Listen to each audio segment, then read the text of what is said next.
శ్రీమాత్రే నమ. జయ గురు దత్తాత్రేయ నమ. ఈ వీడియోలో మనం వృషభ రాశి వారికి మార్చి 1 నుంచి 7వ తారీఖు మధ్యలో జరగబోయే వార ఫలాలు పరిశీలించినప్పుడు మరి వృషభ రాశి వారికి ఈ వారం నుంచి సుమారుగా 25 రోజుల పాటు అద్భుతమైనటువంటి యోగం ఒకటి ఏర్పడడం జరిగింది.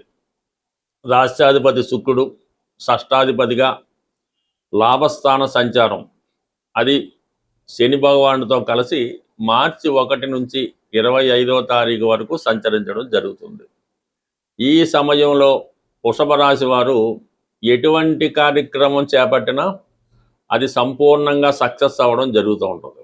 రాష్ట్రాధిపతిగా లాభస్థానం వల్ల వ్యక్తిగత ప్రయోజనాలు, వ్యక్తిగత లాభం కొరకు ఆశించే ప్రయత్నాలు చాలా వరకు నెరవేరుతాయి. అలాగే మీరు ఏదైనా ఒక వ్యాపారాన్ని ప్రారంభించాలన్నా, ఉద్యోగంలో డెవలప్మెంట్ కొరకు, మార్పు కొరకు ప్రయత్నం చేయాలన్నా ఈ సమయంలో మీకు అది చాలా అనుకూలంగా రావడం జరుగుతుంటుంది. అలాగే ఈ రాశిలో ఉన్నటువంటి స్త్రీలకి చాలా వరకు వారి యొక్క అత్తవారితో కానీ భర్త గారితో ఉన్నటువంటి విభేదాలు చాలా వరకు సమసిపోతాయి. ఉద్యోగపరంగా మీరు ఊహించిన విధంగా కొత్త ఉద్యోగ ప్రయత్నాలు ఫలించడం కానీ, ఉన్న ఉద్యోగంలో అభివృద్ధి కానీ రావడం జరుగుతూ ఉంటుంది. అలాగే మీరు ఏదన్నా మీ జీవనోపాధి కొరకు, మీ వ్యక్తిగత ఆదాయం పెంచుకోవడానికి ఏదైనా ఒక వ్యాపారాన్ని ప్రారంభించడానికి, అంటే స్త్రీలకు సంబంధించినటువంటి శుక్రుడు కాబట్టి ఈ కళలకు సంబంధించినవి డ్యాన్స్ స్కూలు, మ్యూజిక్ స్కూలు, సంగీతం స్కూల్ లాంటిది కానీ, టైలరింగ్, బ్యూటీ పార్లర్స్ లాంటివి కానీ, ఏదన్నా క్లాత్ స్టోర్ లాంటిది ప్రారంభించుకున్నప్పుడు అది చాలా వరకు కొద్ది రోజుల్లోనే దాని యొక్క సక్సెస్ అన్నది స్త్రీలు పొందడం జరుగుతూ ఉంటుంది. ఇక అలాగే మీరు ఏదైనా వ్యాపార అవసరాల కొరకు, మరి వ్యాపార అభివృద్ధి కొరకు ఏదైనా రుణ ప్రయత్నం చేస్తున్నప్పుడు ఖచ్చితంగా మీకు బ్యాంకుల ద్వారా ఆ రుణ ప్రయత్నం చాలా వరకు ఫలిస్తూ ఉంటుంది. గతంలో మీకు శత్రువులుగా ఉంటూ మీకు పోటీగా ఉన్నవారే ఇప్పుడు మీకు మిత్రులుగా మారి మీ యొక్క అభివృద్ధికి సహాయపడతారు. లేదంటే మీరు వారితో కలిసి మీ యొక్క వ్యాపారాన్ని, స్నేహాన్ని అభివృద్ధి చేసుకోవడానికి కూడా ఇది చాలా వరకు అనుకూలంగా ఉంది. అలాగే ఈ సమయంలో పరిచయమైనటువంటి స్త్రీలు మీకు చాలా వరకు సహకరించి మీకు అండదండలుగా ఉంటూ మీ యొక్క అభివృద్ధి కూడా కారణం అవటం జరుగుతుంటుంది. గతంలో విడిపోయినటువంటి ఫ్రెండ్స్ కూడా తిరిగి కలుసుకోవడం జరుగుతూ ఉంటుంది. బట్ ఏదైనా ఇదొక మంచి గోల్డెన్ పీరియడ్ లాంటిది. ఈ సమయంలో మీరు ఏ ప్రయత్నం చేసినా, అటు వివాహ ప్రయత్నమైనా, స్నేహమైనా, వ్యాపారమైనా ఏది చేసినా అనుకూలంగా ఉండడం జరుగుతూ ఉంటుంది. ఇక ప్రధానంగా మరి ధనస్థానంలో ఉన్నటువంటి గురుగ్రహం, మరి ధనస్థానంలో ఉన్నటువంటి గురువు అష్టమాన్ని వీక్షించడం వల్ల చాలా వరకు మీకు వృత్తిపరంగా, ఆర్థిక పరంగా చాలా అనుకూలంగా ఉంటుంది. సడన్గా ఉద్యోగపరమైనటువంటి మార్పులు ఏమైనా చేయాలనుకుంటే చేయొచ్చు. అది కాకుండా మీ కుటుంబంలో ఎవరికన్నా ఆదాయం పెరుగుతూ ఉంటుంది. ఏదన్నా వాళ్ళకి, మీ భార్యకి కానీ మీ పిల్లలకి కానీ కొత్తగా ఉద్యోగం రావడం వల్ల కుటుంబ ఆదాయం కూడా కంప్లీట్గా పెరగడం జరుగుతూ ఉంటుంది.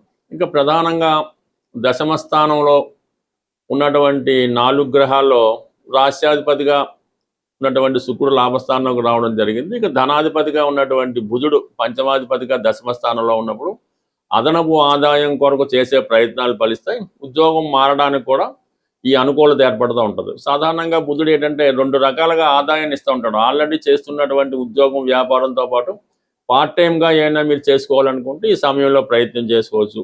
ప్రధానంగా కుజుడు వ్యయాధిపతిగా దశమ స్థానంలో ఉండడం వల్ల ఉన్న ప్రాంతం నుంచి వేరే ప్రాంతానికి మీ యొక్క వ్యాపారాన్ని షిఫ్ట్ చేయడం కానీ, ఉద్యోగరీత్యా దూర ప్రాంతం వెళ్ళడం కానీ, ఇటువంటి మార్పులు కొన్ని జరుగుతూ ఉంటాయి. ఇక రవి కుజుడు కలిసి ఉన్నప్పుడు అది దశమ స్థానంలో 2 గ్రహాలు దిగ్బలై ఉండడం వల్ల ఎవరైతే ప్రభుత్వ ఉద్యోగులు, అలాగే లీడింగ్ పోస్టుల్లో ప్రైవేట్ సంస్థల్లో బాధ్యత కలిగినటువంటి ఉద్యోగంలో ఉన్న వారికి వారి బాధ్యతలు మరింత పెరిగే అవకాశం ఉంటుంది. అలాగే మీకు ప్రమోషన్ లాంటిది కూడా ఈ సమయంలో రావడం జరుగుతుంటుంది. మీలో ఉన్నటువంటి ప్రతిభకి ఒక గుర్తింపు రావడం జరుగుతూ ఉంటుంది. అంటే ఈ సమయంలో మీరు చాలా నిష్పక్షపాతంగా, చాలా స్ట్రిక్ట్గా వ్యవహరిస్తూ ఉంటారు. దానివల్ల కొంతమంది ఇబ్బంది కలిగినా కూడా మేనేజ్మెంట్ నుంచి, పై అధికారుల నుంచి కంపల్సరీగా మీరు సరైనటువంటి గుర్తింపు, ప్రశంసలు అందుకునే అవకాశం ఉంది. మీరు ఇదే దూరంలో వెళ్ళడం వల్ల అతి తొందరలోనే మీరు చాలా ఉన్నత స్థాయి ఉద్యోగానికి వెళ్ళే అవకాశం కూడా కనబడుతుంది. ఎందుకంటే దశమంలో ఉన్న గ్రహాలు 11లోకి వెళ్తాయి. ఇప్పుడు పడిన కష్టం అంతా మీకు ఫ్యూచర్లో కనబడటం జరుగుతూ ఉంటుంది. ప్రధానంగా మనం ఈ వారంలో చంద్రగ్రహణం అన్నది 3వ తారీఖున ఏర్పడడం జరుగుతుంది. విధి విధానంగా అటు కుంభరాశి వారు, అటు సింహరాశి వారే కాకుండా ఇంచుమించుగా ప్రతి రాశి వారు కూడా ఈ గ్రహణ సంబంధించినటువంటి పరిహారాన్ని తప్పకుండా చేయవలసి ఉంటుంది. ఇప్పుడు చంద్రుడికి ఏర్పడుతున్నటువంటి ఈ గ్రహణం వల్ల చాలామందికి మానసిక అశాంతి లాంటిది ఏర్పడడం జరుగుతూ ఉంటుంది. ఏదో ఒక కష్టం జాతకుడికి కలుగుతూ ఉంటుంది.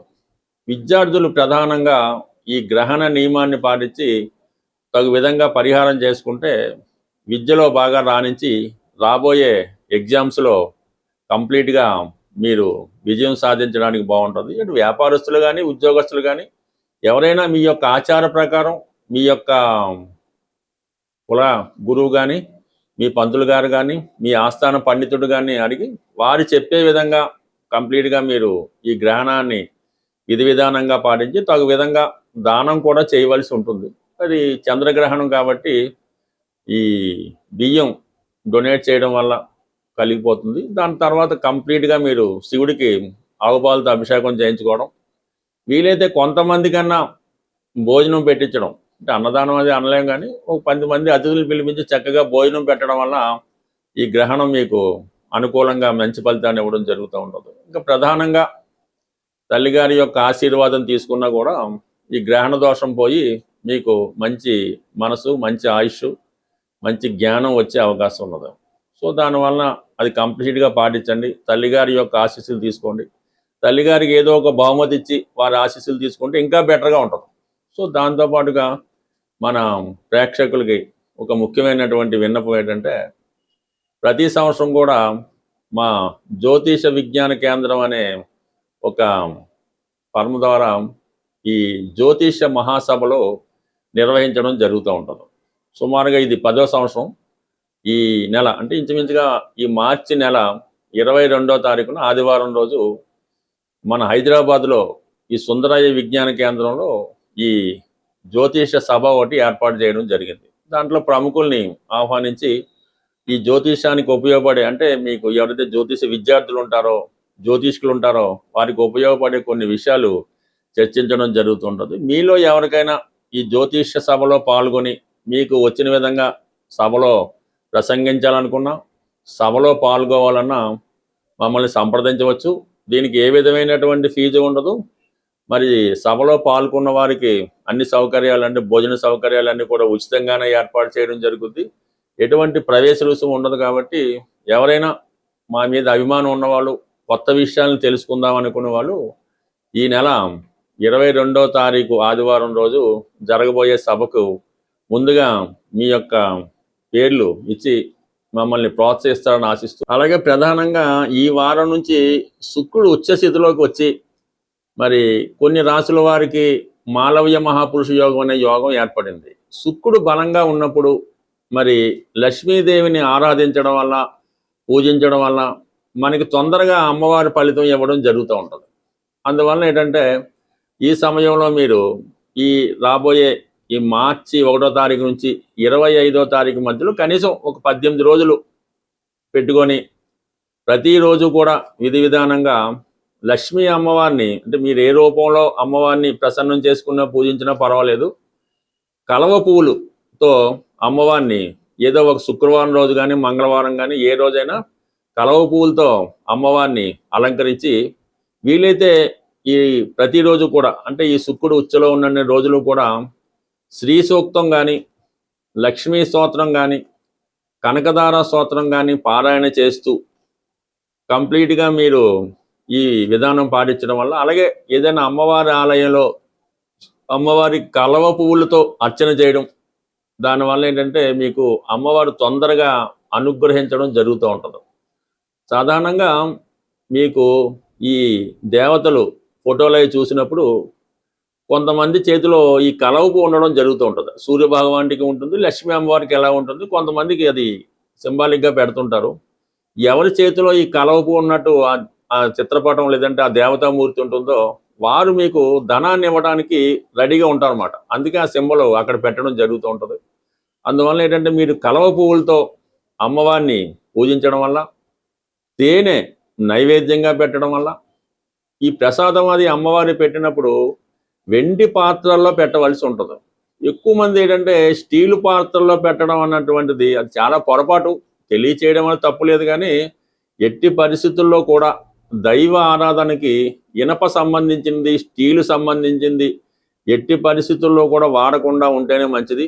సాధ్యమైనంత వరకు అమ్మవారి యొక్క నైవేద్యాలు కానీ, ప్రసాదాలు కానీ అరిటాకులో పెడితే ఉత్తమం, లేదు వెండి ప్లేట్లో పెడితే మరింత ఉత్తమం. ఈ విధంగా బుద్ధిగా నియమం పాటించి అమ్మవారిని ప్రసన్నం చేసుకోవడం. అలాగే అమ్మవారి పూజా కార్యక్రమం ప్రారంభించుకున్నాం, కనకదార స్తోత్రం చదువుతున్నాం. అప్పుడు ఏం చేయాలి? ఏదో ఒక పర్టికులర్ టైం ఎన్నుకోవాలి. ఉదయం 6:30 అంటే 6:30, 5 అంటే 5, ఆ టైంకే కరెక్ట్గా ఆదరణ అయిపోవాలి. ఆ టైంకి చేస్తేనే మీకు ఆ ఫలితం శీఘ్రంగా తొందరగా రావడం జరుగుతూ ఉంటుంది. ఒకరోజు 6 గంటలకి, ఓ రోజు 9 గంటలకి, ఓ రోజు సాయంకాలం, ఈ విధంగా చేయడం వల్ల మీరు 1,00,000 రోజులు చేసినా సరే ఆ ఫలితం అన్నది మీకు రాదు.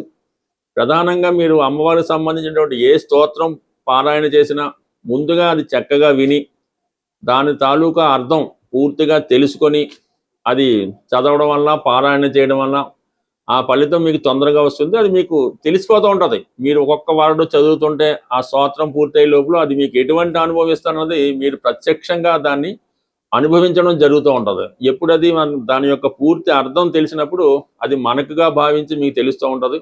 అది పూర్తిగా భక్తిలో సంపూర్ణంగా చేసిన వాళ్ళకి అర్థమవుతూ ఉంటుంది అన్నమాట. అందుకని ఈ విధంగా దాదాప్యం చెందుతూ శరణాగతి చెంది అమ్మవారి పాదాలు పట్టుకొని ఒక్కసారి చేసినా కూడా మీకు 1,000 సార్లు చదివిన ఫలితం అన్నది తప్పకుండా కలుగుతుంది. ఇందులో శ్రద్ధ అన్నది వెరీ వెరీ వెరీ ఇంపార్టెంట్. స్వస్తి.